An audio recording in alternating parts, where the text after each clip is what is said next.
누구를 기뻐하고 좋아하실까 하는 그런 질문을 자주 합니다. 과연 어떤 사람을 하나님께서 기뻐하실까? 만약 우리가 하나님께 기쁨이 되는 사람이라면 아무것도 세상에서 우리를 대적하거나 우리를 두렵게 하지 못하게 될 것입니다. 그러므로 더욱 하나님의 기쁨이 되는 사람이 우리가 되어야 할 텐데, 우리는 사람들의 기쁨이 되기 위해서 온갖 노력을 다 하잖아요.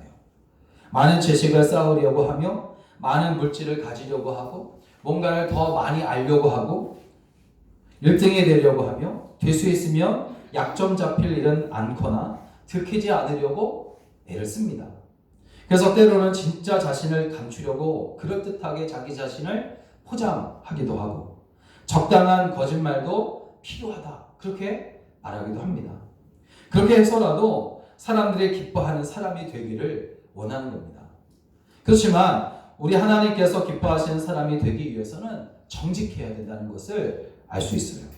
주님 중심을 보시는 하나님께는 거짓말이 통하지 않기 때문입니다. 오히려 자신의 연약함을 숨김없이 하나님 앞에 보여드리고 도움을 구하는 사람을 하나님은 기뻐하신다는 사실이에요. 1절에서 다윗은 이제 하나님께 자신의 정직함과 거짓되지 않은 부르짖음에 귀를 기울여 주소서, 주의하소서, 들으소서 그렇게 부르짖고 있습니다. 여호와여 의의 호소를 들으소서, 나의 울부짖음에 주의하소서, 거짓되지 아니한 입술에서 나오는 나의 기도에 귀를 기울여 주소서 그렇게 기도를 하고 있습니다. 여러분, 이러한 다윗의 기도에서 무엇이 느껴져요? 다윗은 자신을 정직한 자, 나는 정직한 사람입니다, 나는 절대로 거짓말하지 않습니다 하면서 얼굴색 하나 변하지 않고 그렇게 하나님께 말하고 있단 말이에요. 이러한 다윗을 보면서 볼 때에 상당히 교만하다라는 생각을 해볼 수가 있을 겁니다.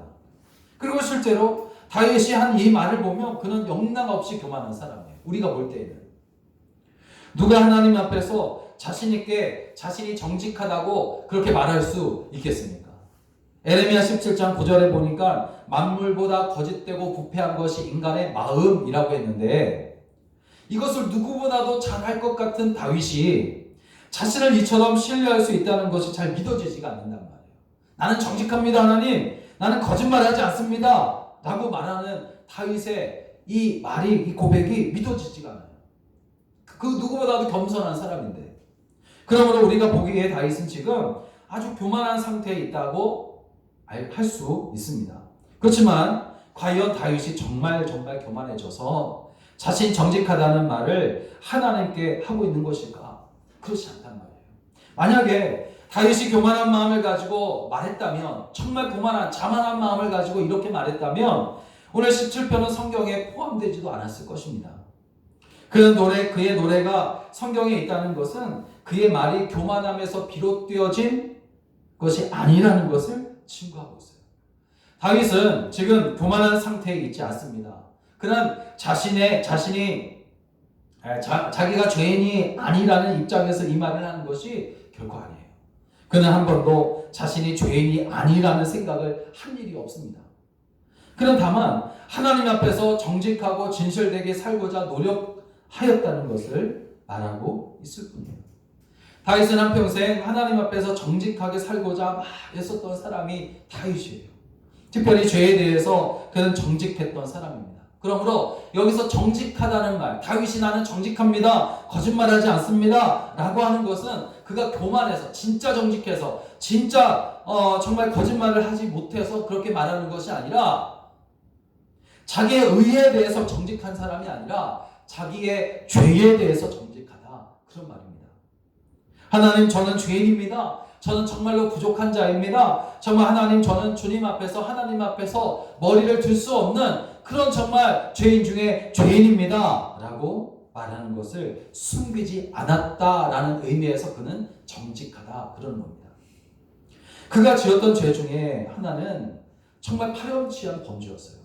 우리가 계속해서 이제 말씀드려서 알고 있지만 그가 지은 죄 중에 하나는 정말 파렴치하네요. 그건 그야말로 왕이 아니었다면 그냥 죽을 수밖에 없는, 죽임을 당할 수밖에 없는 범죄를 다윗이 저질렀잖아요. 바세바와 간음하고 이사세를 숨기기 위해서 그의 남편 우리아를 죽였습니다. 이게 얼마나 파렴치한 인간입니까? 왕이 아니었으면 그는 죽어요. 돌에 맞아 죽었을 거예요. 그런데 여러분, 그가 범죄한 후에 어떻게 했습니까? 물론 이제 그도 죄를 범한 후에 1년 가까이 그냥 지냈습니다. 아기가 낳을 때까지, 아기를 낳을 때까지. 바세바가 1년 가까이 자기가 죄 지은 것에 대해서 감각이 없는 거예요. 깨닫지 못하고 있었어요. 그렇지만 그것은 그가 정직하지 못해서가 아니라 금방 말씀드렸던 것처럼 자기 잘못에 대해 깨닫지 못하는 거예요. 죄를 죄로 여기지 못하고 죄 속에 빠져 있었던 겁니다. 그는 이제 나단 선지자로부터 죄를 지적당하는 거예요. 부자가 양이 100마리가 있고 가난한 사람이 이제 양이 1마리가 있는데, 부자가 손님을 대접하기 위해서 가난한 자의 양을 빼앗아 잔치를 열었다. 다윗이 그 이야기를 듣고 자기 얘기를 하는지 처음 몰랐단 말이에요. 처음에는. 그래서 그 사람이 누군지 몰라도 그 사람은 정말 나쁜 놈이다, 그렇게 말하고 있는데, 그때 나단 선지자가 그게 바로 당신입니다. 그제서야 깨달은 거예요. 그러니까 다윗은 그야말로 나단 선지자가 자신의 죄를 지적하기 전까지 자신이 죄를 짓고 있는지 그걸 모르고 있었던 겁니다. 그런데 이제 나단 선지자로부터 이렇게 죄를 지적당하자 즉시 자기의 잘못을 깨닫고는 그 즉시 죄를 인정하고 하나님 앞에 고백하며 눈물로 회개하는 거예요. 그는 자신의 죄를 은폐하기 위한 어떤 시도도 하지 않았어요. 가장 큰 권세를 가진 왕으로서 얼마든지 그 죄를 덮을 수 있었음에도 불구하고 숨기지 않습니다. 이렇게 다윗은 죄에 대해서 정직한 사람이에요. 자신의 어떤 의에 대해서, 잘한 것에 대해서 나는 정직하다, 나는 뛰어난 사람이고 훌륭한 사람이다, 그렇게 말하는 교만한 사람이 아니라 죄에 대해서 정직하다는 거예요. 죄에 대해서. 여러분, 입술이 진실한 사람입니다. 죄가 없는 완벽한 사람이어서가 아니라 1년이라는 시간이 흘렀음에도 자기의 잘못이 드러나자 그것을 솔직히 인정할 줄 아는 사람이라는 점에서 그는 정직한 사람이었다는 거예요. 우리 같으면 정말 죄를 짓고 1년 동안 아무도 모르는 채 그냥 그대로 지나면 그냥 그 죄 자체를 내가 잊어버리고 말아요. 더 이상 누가 나를 간섭하지 않는다는 생각 때문에 그 죄를 그냥 숨겨버리고 마는 거예요. 마음 저 깊은 곳에 숨어버려요. 그렇지만 지금 다윗은 1년 후에 나단 선지자라고 하여금 죄를 지적당하자 그것을 자기가 죄 지은 것에 대한 그런 것을 알고서는 회개하고 눈물 뿌리며 주님 앞에 엎드리는 겁니다. 다윗은 바로 자신의 그러한 정직함에 근거해서 하나님께 지금 기도하고 있는 거예요. 여러분, 우리는 나는 죄를 지을 수 없는 사람이다 라는 자기를 신뢰하는 교만함을 하나님 앞에서 절대로 보여서는 안 되고 보일 수도 없어요. 여러분, 자기의 의로움을 주장해서도 또 그렇게 할 수도 없는 겁니다. 오히려 더욱 자신이 죄인임을 정직하게 고백해야 할 것입니다. 여러분, 세상에 드러나면 수치스러운 것이 바로 죄잖아요. 죄가 수치스러워요. 드러나면 수치스러워요. 그래서 사람들은 죄를 숨기기에 바쁩니다. 죄가 드러났어도 쉽게 죄를 인정하려 하지 않고 거짓말을 막 하려고 해요. 여러분, 나라에서도 중요한 직책을 세우려면 청문회가 열리지 않습니까? 그러면 그동안 숨겨왔거나 분명히 잘못된 일이었지만 아무도 몰랐기 때문에 굳이 드러내지 않았던 불법들이 만천하에 드러나는 것을 보게 돼요. 얼마나 창피하고 부끄러운 일이에요. 그러면 다윗처럼 내가 그런 죄를 졌습니다, 내가 이런 죄를 졌습니다 고백해야 되는데 오히려 일단 부정하고 만단 말이에요. 아니라고 말해요. 그런 모습들을 우리는 너무나 많이 봐요. 그것이 인간의 모습이에요. 그러나 오늘 성도는 어떤 사람들이냐면 세상 사람들처럼 죄를 숨기려고 하는 사람들이 아니라는 것입니다.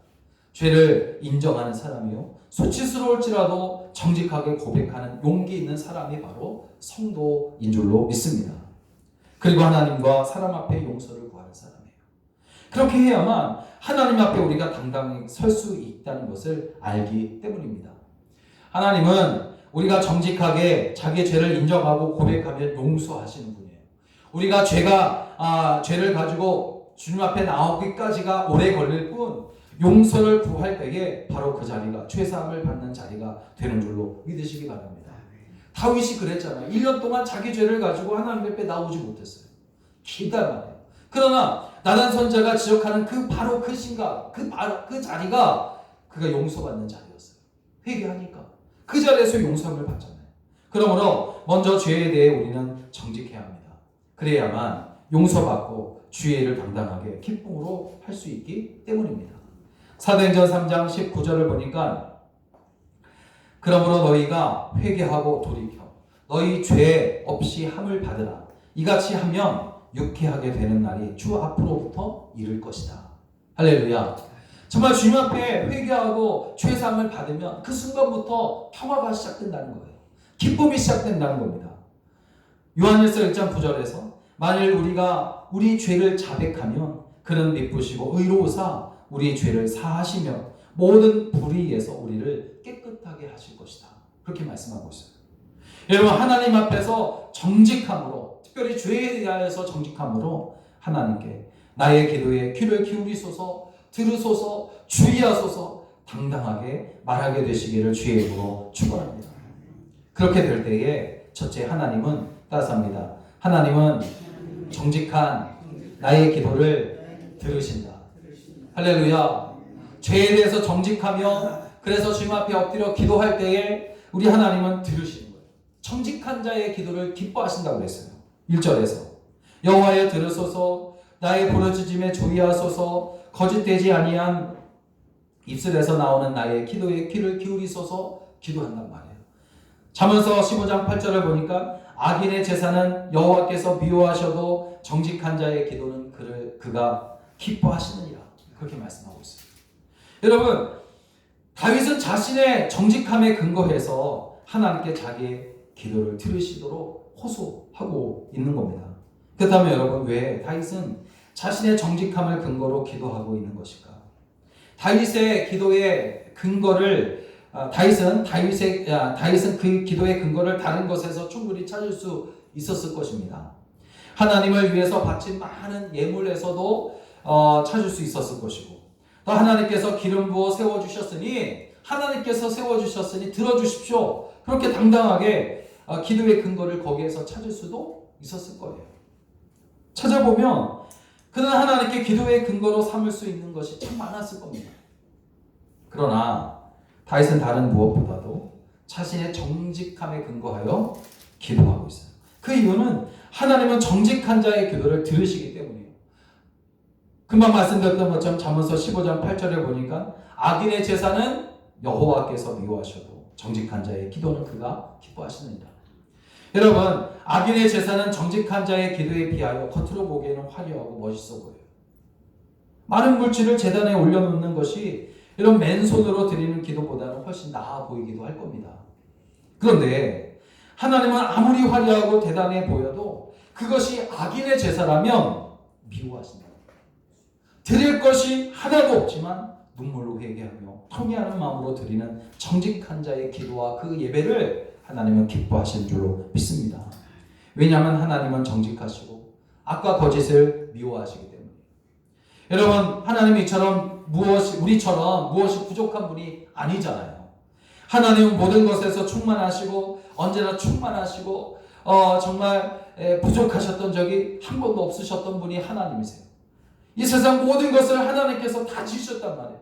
이러하신 분이 세상의 물질이나 크고 화려한 것에 마음이 흔들리신다는 것은 어림도 없는 말이에요. 정직하지 못한 악한 자가 아무리 많은 재물을 제단에 갖다 올려놓아도 기뻐하시지 않으시는 이유가 바로 여기에 있을 겁니다. 하나님은 오히려 그들이 드리는 재물을 역겨워하실 것이에요. 하나님은 오늘 사람의 중심을 보신다고 했습니다. 그래서 다윗은 범죄한 후에 회개하면서 고백하기를 시편 51편에 이렇게 고백해요. 범죄한 후에 회개하면서 기도합니다. 하나님께서 구하시는 제사는 상한 심령이라. 하나님이여 상하고 통회하는 마음을 주께서 멸시하지 아니하시리다. 할렐루야. 상한 심령이 어떤 심령입니까? 자기 죄를 정직하게 인정하고 고백하며 회개하는 심령을 말해요. 하나님이 이렇게 정직한 자의 기도를 들으시고 거짓된 자의 제사를 물리치십니다. 누가복음 18장을 보면 이와 관련해서 아주 정확한 그런 말씀이 등장합니다. 예수님께서 어느 날 바리새인과 세리가 거의 동시에 성전에 올라가서 하나님께 기도하는 것을 보시는 거예요. 그때에 바리새인은 자기의 죄에 대해 한 고백은 전혀 없이 오직 자기 자랑만 일관하는 기도를 하고 있어요. 옆에서 막 눈물 뿌리며 회개하는 세리를 보면서 나는 저 사람과 같지 않아서 참 다행스럽습니다. 하나님 감사합니다. 그렇게 기도하는 거예요. 그에 비해서 세리는 어떻습니까? 그 옆에서 하늘을 향하여 얼굴을 들지도 못한 채 오직 자기 가슴을 막 치면서 자기를 불쌍히 여겨달라고 막 호소하며 기도하는 거예요. 그 모습을 보신 주님께서 이 기도 중에 하나님께서 받으시는 기도는 이 세리의 기도다. 그렇게 말씀하시고 있어요. 여러분, 하나님은 정직한 자의 기도를 들으시는 겁니다. 하나님은 아무리 많은 재물을 바쳐도 거짓된 자의 기도는 듣지 않으세요. 그러므로 우리가 하나님께 기도해야 할 때에 갖추어야 할 것은 바로 정직한 마음입니다. 하나님께 떳떳한 마음이에요. 잘못이 있으면 솔직하게 인정하고 용서를 구하는 마음이에요. 사울 왕이 재물을 바치지 않아서 기도 응답을 받지 못한 것이 아닙니다. 정직하지 못했기에 기도 응답을 받지 못하고 하나님께 버림까지 받은 것이에요. 그러므로 여러분, 하나님 앞에서 자신의 정직함을 근거로 기도할 수 있기를 바랍니다. 하나님께서 기뻐하시는 그 마음을 기뻐하시고 그의 기도를 응답해 주실 것이기 때문입니다. 마지막으로 이제 우리가 정직하게 하나님 앞에 기도할 때에 하나님 우리의 마음을 평안하게 하신다고 했어요. 평안하게. 4절을 보니까 다윗이 이렇게 말합니다. 스스로 삼가서 포악한 자의 길을 가지 아니하여 싸우며, 그렇게 말하고 있어요. 스스로 삼가서 포악한 자의 길을 가지 아니하여 싸우며. 이게 무슨 말이냐면 내가 절제했다는 거예요. 포악한 길에 가지 않도록 내가 절제했다. 여러분, 의미심장한 고백인데, 즉 혈기를 참지 못하고 걸핏하면 폭력과 폭언을 일삼는 것을 내가 하지 않았다. 절제했다. 그렇게 노력했다. 그렇게 말합니다. 다윗의 시대에는 이웃 간에 다툼이 생기면 법으로 해결하기보다는 주먹이나 완력 같은 그런 무력으로 문제를 해결하던 시대가 다윗의 시대였어요. 사실 전쟁이 많은 시대였잖아요. 그야말로 법보다 주먹이 가까웠던 시대입니다. 그 당시 수도였던 예루살렘을 벗어나면 벗어날수록 왕과 법의 통제력에서 벗어나니까 지방으로 내려가면 내려갈수록 하나님의 법이 일반인들까지 이렇게 영향력을 끼치지 못하는 거예요. 그러다 보니까 자신의 힘을 믿고 사람들을 괴롭히던 포악한 사람들이 지방으로 가면 갈수록 많아지는 겁니다. 다윗은 바로 자신이 이들과 같이 아니하였다, 그렇게 말하고 있는 것이에요. 자신에게는 힘이 있지만 무법자와 같이 행하지 않았다는 겁니다. 얼마든지 포악한 자와 같이 행할 수 있었지만 스스로 삼가서, 다시 말하면 스스로 절제해서 그처럼 포악한 자의 길에서 내가 떠났습니다. 그렇게 말하는 겁니다. 어느 시대에는 다 마찬가지겠지만 지금 우리가 살고 있는 이 시대도 포악한 사람들이 과거에 비해 적지 않은 시대인 것이 사실 분명해요. 정말 입으로 꺼내놓을 수도 없을 만큼 포악한 사람들의 이야기가 매체를 통해서 들을 때마다 무섭기도 하고 염려도 되고, 얼마나 포악한 사람들이 많으면 4대 악 근절이라고 하면서 성폭력, 가정폭력, 학력폭력, 불량식품, 이 4대 악을 근절하자고 그렇게 막 하고 있냐 이 말이죠. 물론 우리 성도들은 절대로 이런 포악한 자와 같이 되어서는 안 될 것입니다. 성도는 그리스도의 성품을 닮아가는 사람들이에요. 그리고 우리가 본받아야 할 그리스도의 성품 가운데 하나가 바로 온유함이에요. 온유함. 예수님께서는 마태복음 11장 29절에서 나의 마음이 온유하고 겸손하니 나의 멍에를 메고 내게 배우라. 그러면 너희 마음이 쉼을 얻으리라. 할렐루야. 이런 이 말씀은 너무나 귀한 말씀이에요.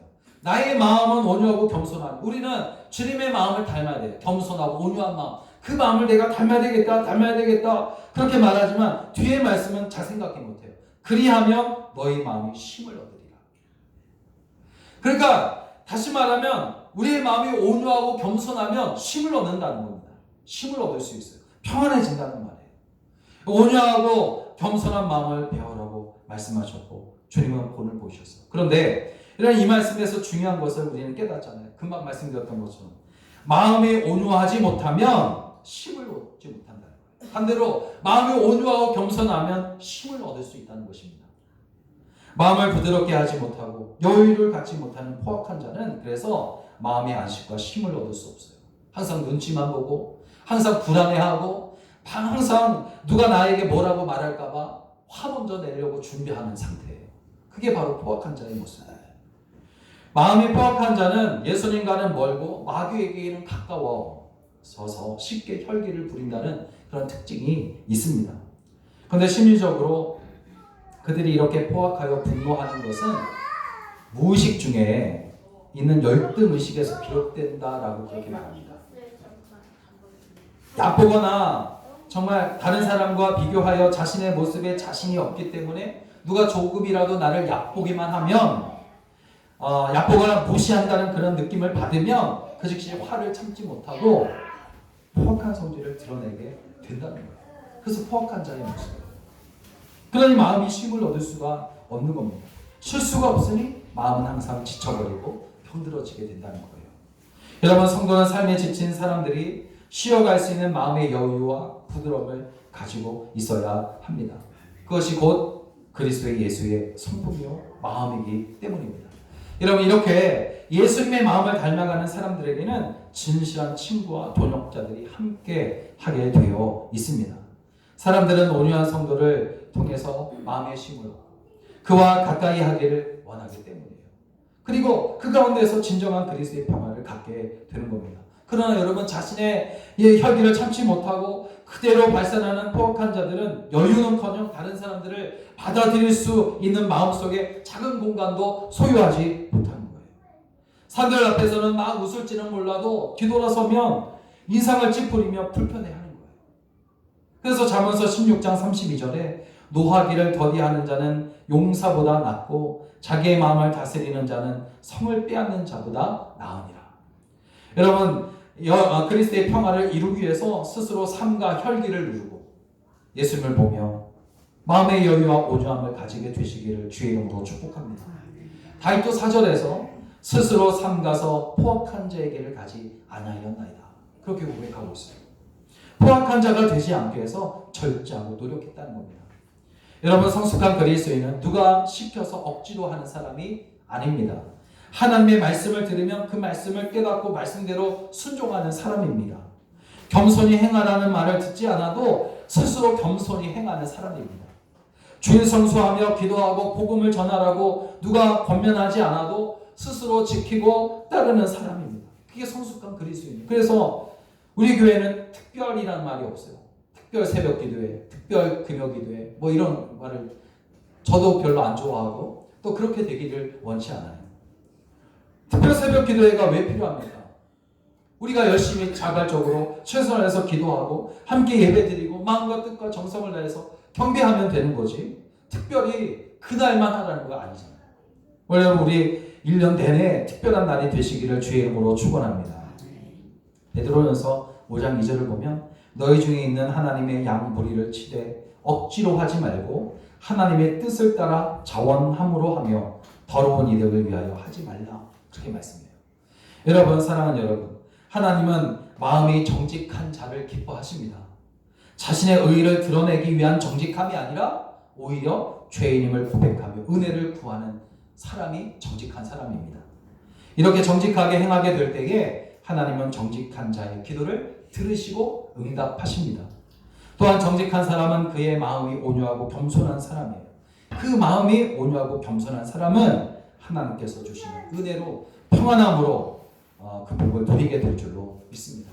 오늘 다시 한번 죄에 대해서 정직하여 하나님께 기도하고 응답받고 또 주님 주시는 참 평화와 기쁨으로 삶을 살아가는 여러분 되시기를 주의 이름으로 축원합니다. 축원합니다. 기도하겠습니다.